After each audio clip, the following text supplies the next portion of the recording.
Whether it's an oil change or a new set of tires, Quick Lane at Valley Ford Truck has you covered for your automotive car care needs. They're your neighborhood quick service experts. They also offer a low price tire guarantee. Choose from 13 brands, and if you find the same tires at a lower price within 30 days, Quick Lane at Valley Ford will refund the difference. They're open late Monday through Thursday until 9 p.m. and open early Saturday so you can check it off your to-do list and get on with your day. They also have a newly remodeled service lounge and additional service bay just for Quick Lane oil changes. Quick Lane at Valley Ford Truck is located at 5715 Canal Road, right under the 480 bridge in Valley View, just down the road from Independence. 5715 Canal Road, right under the 480 bridge in Valley View, just down the road from Independence. Come see why life is better in the Quick Lane. QuickLane.com/Valley Ford Truck. That's QuickLane.com/Valley Ford Truck.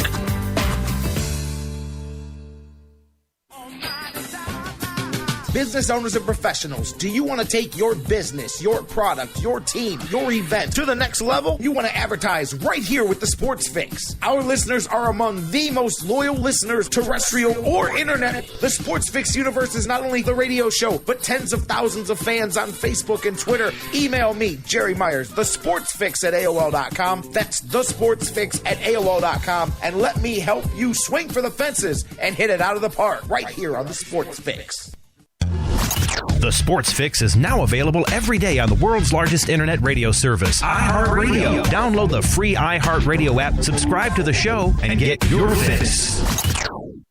News break. Good morning, I'm Bob Picozzi. We have breaking news. According to ESPN, Boston's Gordon Eads and multiple reports, the Red Sox have traded their ace Jon Lester. He goes to the Oakland A's. According to multiple reports, the Red Sox will also include outfielder Johnny Gomes in the deal, and in return will receive all-star left fielder Yoenis Cespides. Lester will join an already strong rotation in Oakland with Sonny Gray, Jeff Samardzija, and Scott Kazmir. The baseball trading deadline is today at 4 p.m. Eastern Time. For the first time since reporting to training camp, Baltimore's Ray Rice will meet with reporters today to answer questions about his controversial 2-game suspension for a highly publicized domestic violence incident.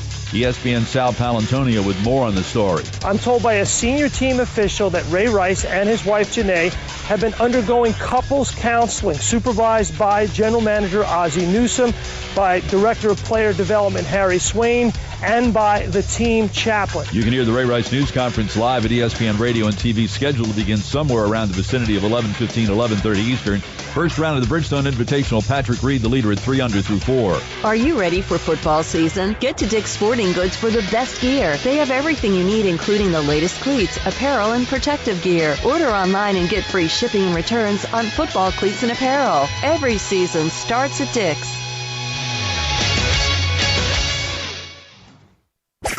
Now, back to the Sports Fix.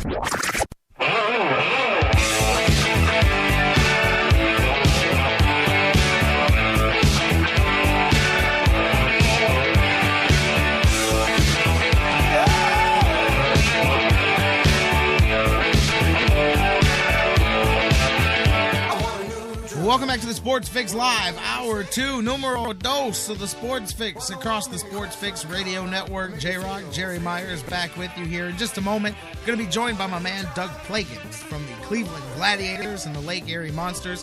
Gladiators have some playoff action coming this weekend as they attempt to win the Arena Bowl and make a championship happen. Matter of fact, Gladiators had somebody poached this week from the roster to the Baltimore Ravens, actually. We'll talk more about that with Doug here in just a minute. Matter of fact, we misconnect. There we go. Doug Plagans with us here in just a moment. The phone lines are closed, which means you can keep the conversation going. Facebook.com/TheSportsFix. Tweet with us at TheSportsFix, CLE. Email us, TheSportsFix@AOL.com. Also, we'll continue to update all of the latest at the trade deadline. A lot of teams in talks. I see a lot. Just got a text during the break. Said talks heating up with several teams about Asdrubal Cabrera. I continue to say, I mean, this doesn't take much Karnak. I don't got to put the letter to my head to go, man, I'm pretty sure. I would say if you said give me a percentage, in 3 hours as Drupal Cabrera. I'd say it's 90-10 that he's not on the Indians, but we'll see. And by the way, guys, be careful with those fake accounts. I don't know if you noticed, if you're a Twitter guy, if you're out there monitoring the trade deadline, Major League Baseball got trolled today. The network, the MLB network, put out a false trade because somebody check this out. Now, people want to yell and get on people on social media. Now, I get the ones that blatantly false report stuff, but man, literally, Ken Rosenthal was in the building. He was 20 feet away from the guy who sent the tweet out. Instead of checking with him first, they retweeted. Somebody made a fake Ken Rosenthal account, and boom, Major League Baseball Network even fell for the phony tweets. That's how hard some of them are to decipher, because it's just a little underscore in a different place in the name, and you look, and by first glance, it looks right. Major League Baseball even sent out a warning tweet about 2 hours ago that said, please double check and verify, because they fell for it too. But my thing is if a major company like that, with their insider guy 20 feet away, if that can slip through the cracks like that, lighten up sometimes. I got into it yesterday. You know what? I didn't even have to fight my own fight. Man, here comes Ron. Here comes Charles. Here comes my crew jumping in on the Twitter argument. But I had somebody get on me for that, because remember, back in the off season, when we reported the Klumber and the Trumbo and Kluber deal that was on the table. Hey, I was told it. I reported it. It didn't happen. Big deal. I'm telling you right now that there's a talk in the mix for John Lackey. If it happens, great. If it doesn't, great. Unless you ever hear me use the term done deal, chalk it up, then other than that, it is what it is in sports. But some guy jumped on me and goes, yeah, man, yeah. What happened to Kluber for Trumbo? I don't know. The Angels were too stupid to make the trade, and now they're kicking themselves because they could have had Corey Kluber for Mark Trumbo. But, hey, whatever. So, just saying, guys, be careful what you see out there. And as you know, we work really hard to filter the stuff that we get, and we try not to put too much of this stuff out there that we haven't been able to truly check on by ourselves. So, that is what it is. We'll get you some more on that. Go into the phone lines. Hit us up. Facebook, Twitter, email. Facebook.com/TheSportsFix. Tweet with us at TheSportsFix, CLE. Email us, TheSportsFix@AOL.com. Indians trying to get to the playoffs. Browns are practicing, hoping they can get there. Cavs brought back LeBron to do it. Meanwhile, one team is sitting there. The Cleveland Gladiators. They set not only a club record, but a league record for most wins in a season, and now the true work begins. Let's talk to my man, Doug Plagans, voice of the Gladiators. The playoff, the Arena Bowl march begins. Doug, how you doing? I'm doing great. How are you? I'm fantastic, and I am right about that. Not only the franchise record, but the Arena League record for wins in a season set by the Glads, right? Yep, 17 is the most wins in a regular season in Arena Football League history, and it was the last game of the regular season, just Saturday night in Tampa, that got them that 17th W, and they clinched the best record overall in the AFL, and that was something that was actually clinched before that game even ended, because because of what happened between Arizona and Orlando, and Arizona lost the game, and the Gladiators have that overall top seed, so now they know as long as they keep winning football games, they're going to play at home, and that would include, if they're so fortunate to get that far, the Arena Bowl on August 23rd at 8 p.m. That's right. They can host the Arena Bowl. It all begins. Before we look at the playoffs, let's talk about that game with Tampa Bay there, 56-49. But really, that game never in jeopardy the whole time. Gladiators stayed in front the whole way. A good, strong way to wrap up the season.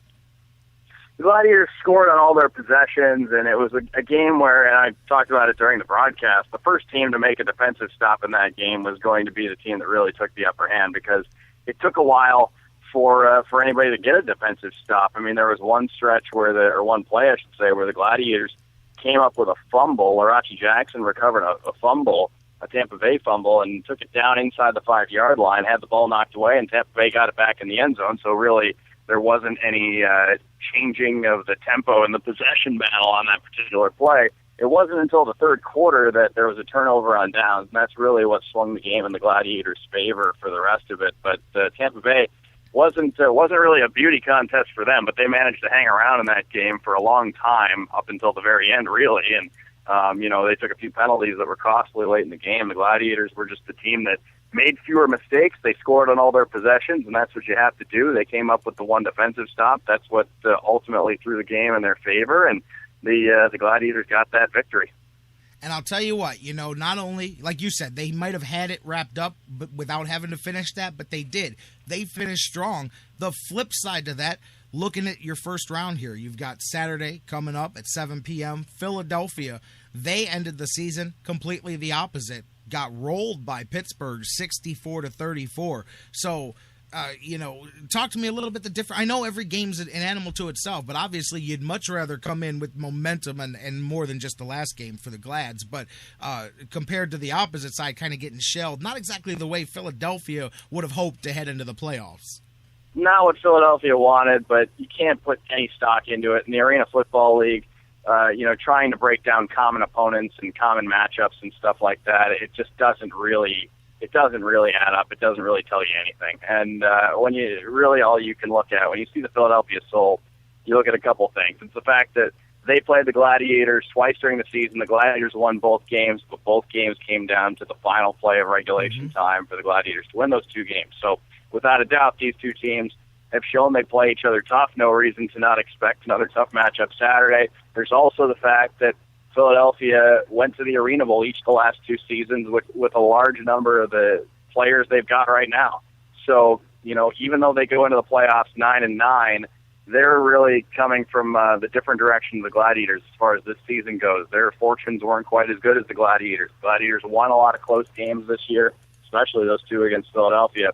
The Soul, they lost 6 games by single digits this year. So, they weren't able to close the deal in those close games. So that was really the difference in the two teams. But when you get to a one-game elimination scenario, the Philadelphia Soul have a lot of experience. So you certainly can't look past them. You can't count them out. You can't look at them as a 9-9 football team because they've got a lot of talent, maybe more talent than any individual team in the conference does. And, even though they're the 4 seed going into these playoffs, they're the defending conference champion 2 times over, and as Ric Flair always said, you want to be the man, you got to beat the man. So this is the matchup that the Gladiators have. This is a big game for the Gladiators, and I think the players, the coaches, everybody looks at it that way. Is you can't look at this as a 9-9 opponent. You look at this as the defending conference champion, and it's one of those games where if you want to go to the Arena Bowl, you got to knock off the team that's been there before.